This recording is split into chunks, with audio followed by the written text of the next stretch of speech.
પોરબંદરની રઘુવંશી સોસાયટી નજીક આવેલ વિસ્તારમાં અનેક સુવિધાઓનો અભાવ જોવા મળે છે, ત્યારે ભૂગર્ભ ગટર અને સિમેન્ટ રોડની સુવિધા પૂરી પાડવા કોંગ્રેસ દ્વારા મ્યુનિસિપલ કમિશનરને રજૂઆત કરાઈ હતી। પોરબંદર કોંગ્રેસ દ્વારા મ્યુનિસિપલ કમિશનરને કરાયેલી રજૂઆતમાં જણાવ્યું છે કે વોર્ડ નંબર 13માં રઘુવંશી આવાસની બાજુમાં જલારામ ધામ અને આકાશદીપ નામથી રહેણાંક વિસ્તાર ઓળખાય છે, જેના રહીશો પ્લોટોની ખરીદી કરી મકાનો બનાવી વસવાટ કરે છે।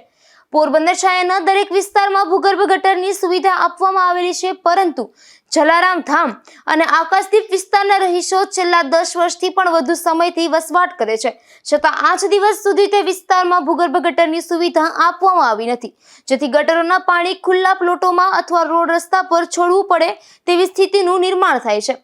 સરકાર દ્વારા સ્વચ્છતા હી સેવા જેવા કાર્યક્રમો આપવામાં આવે છે। આવા સંજોગોમાં ભૂગર્ભ ગટરનું મહત્વ ખૂબ વધી જાય છે, તેથી ભૂગર્ભ ગટરનું કામ સત્વરે ચાલુ કરવામાં આવે તેવી માંગ કરી છે। મારું નામ ભરતભાઈ સિંગરખિયા, સામાજિક આગેવાન પોરબંદર। આજ રોજ પોરબંદર મહાનગરપાલિકાના કમિશનર સાહેબને છાયા વિસ્તારની અંદર જે અગાઉ બિન ખેતી થયેલી સોસાયટીઓ છે, જેમ કે જલારામ ધામ, ગોલ્ડન સોસાયટી, લીરબાઈ પાર્ક 1, 2, 3, આ વિસ્તારની અંદર છેલ્લા ઘણા સમયથી રોડ, રસ્તા, ગટરો, સ્ટ્રીટ લાઇટો નથી।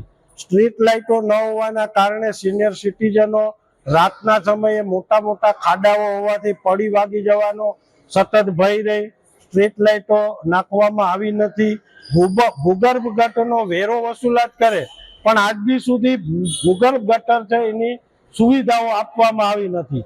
આજુબાજુ વિસ્તારની અંદર ભૂગર્ભ ગટરો આપી, પણ જ્યાં કાયદેસર બિન ખેતી થયેલી જે સોસાયટીઓ છે ત્યાં આ લોકોએ કોઈ પણ સુવિધાઓ આપવામાં આવેલ નથી। એટલે વહેલી તકે તાત્કાલિક જો મહાનગરપાલિકા દ્વારા સુવિધાઓ આપવામાં નહીં આવે તો સ્થાનિક લોકો દ્વારા ગાંધી સિંધા માર્ગે ઉગ્ર આંદોલન કરવાની ફરજ પડશે। વધુમાં સ્થાનિકોએ જણાવ્યું છે કે ગત વર્ષે સોસાયટીમાં પાણીની લાઈન નાખવામાં આવી હતી, તેના માટે સોસાયટીનો રોડ ખોદી નાખવામાં આવ્યો હતો, જે રોડનું પણ આજ દિવસ સુધી સમારકામ કરવામાં આવ્યું નથી। આથી પ્રથમ ભૂગર્ભ ગટરની સુવિધા આપવામાં આવે અને ત્યારબાદ સોસાયટીના સિમેન્ટ રોડનું નવીનીકરણ થાય તે જરૂરી છે। રજૂઆતમાં મોટી સંખ્યામાં કાર્યકરો અને સ્થાનિકો જોડાયા હતા। નિપુલ પોપટ સાથે અશોક થાનકી, ગુજરાત ન્યૂઝ, પોરબંદર।